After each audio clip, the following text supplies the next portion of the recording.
Cris Pannullo returned for his 10th game on Jeopardy. He won a 9-day total of $323,313 and is the first official champion to win $300,000 since Mateo Roach. Obligatory thumbs up. A win today will make him the first double-digit winner since Ryan Long, who technically won $300,401 in his 17 games on Jeopardy. A win today will make him the first super champion since Ryan Long.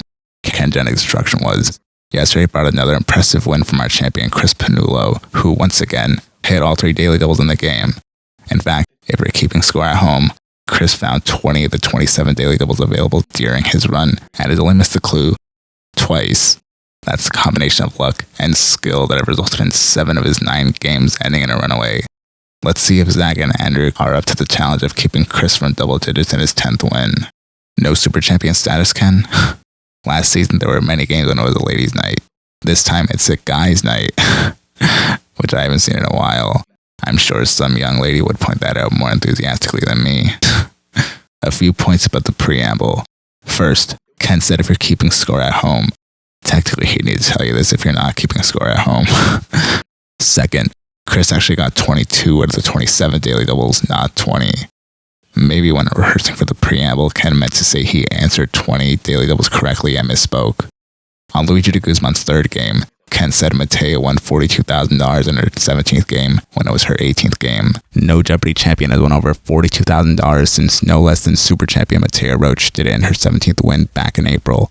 Mayim once messed up and said the last single game champion was defeated by Mateo Roach when it was actually Mallory Cass who defeated Mateo's giant killer Danielle Maurer. Our last single game champion was defeated by Mateo Roach. It's probably easier for someone like me since I can take notes as I watch while Ken and Mayim have a show to host. Plus they tape multiple shows in a day. I mean, I've even messed up many times myself. Third, Cris is the first champion since Erica Hossack, whose success in the daily doubles were noted in the preamble. In fact, I remember William Lizer described Erica as one of the greatest daily double hunters. I noticed Cris getting all 3 daily doubles in 3 games in a row and told him about this. All that being said, let's get into the game. There have been a few potpourri related categories recently. This time it's hodgepodge podge. He got both daily doubles. Cris got all 3 of the daily doubles. After Cris got the first daily double, Ken told him, we are now 21 for 28. He made it a true daily double, got it right, and went to $2,800. Great, there are math questions now.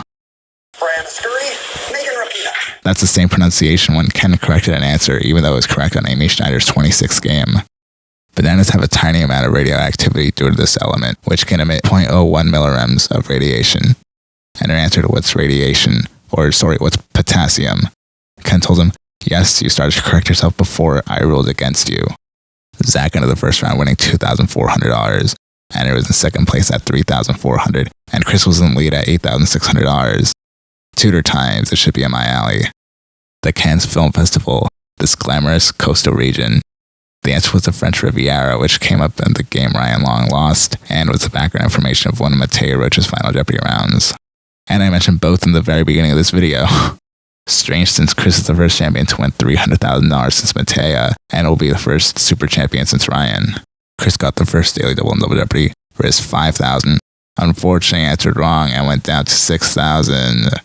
Alas, my love, it's probably not true that Henry VIII wrote this song, which actually dates from later in the Tudor era. I kept chanting green sleeves behind the screen. Green sleeves was my heart of joy, and who but my lady green sleeves. The reason I know this song isn't even because of my Elizabethan obsession. It was actually because of an Evolution of Music compilation from 2010, years before my Elizabethan obsession. Cris got the second daily double in Double Jeopardy, wagered $4,800, got it right, and went to $20,000 even. Cris ended Double Jeopardy winning $20,400. So glad either it wasn't a lock-in game or that Zach didn't answer. Zach was in second place at $10,000 even, and Andrew was in third place at $5,400. The final Jeopardy category was documentaries. Should also be in my alley. I tried producing very few amateur ones. The question was, in this 1970 film, Max Yasker says, I'm a farmer. I don't know how to speak to 20 people, let alone a crowd like this. If it's a documentary in 1970 and he had to speak to a crowd, it had to be an event from the 60s. There were 4 major protests in the 60s, and since he's a farmer, I'm guessing a documentary about the United Farm Workers movement. The answer was Woodstock. Yes, the Woodstock Festival was held in Yasgur's Farm. The last time Woodstock came up on Jeopardy was on Erica Hossack's sixth game.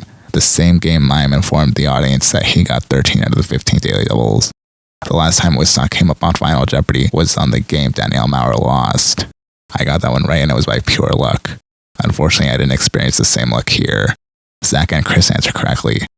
I love how Zach knew Andrew would bet it all and was aiming for second place. Chris didn't wager anything. The first time a champion didn't wager anything since David Sibley's fourth game, leaving his final score at $20,400. He's now at a 10-day total of $333,723. He's the first super champion since Ryan Long. It's crazy that out of all the double-digit champions in the history of Jeopardy, 6 of them were from this decade, and it's only 2022.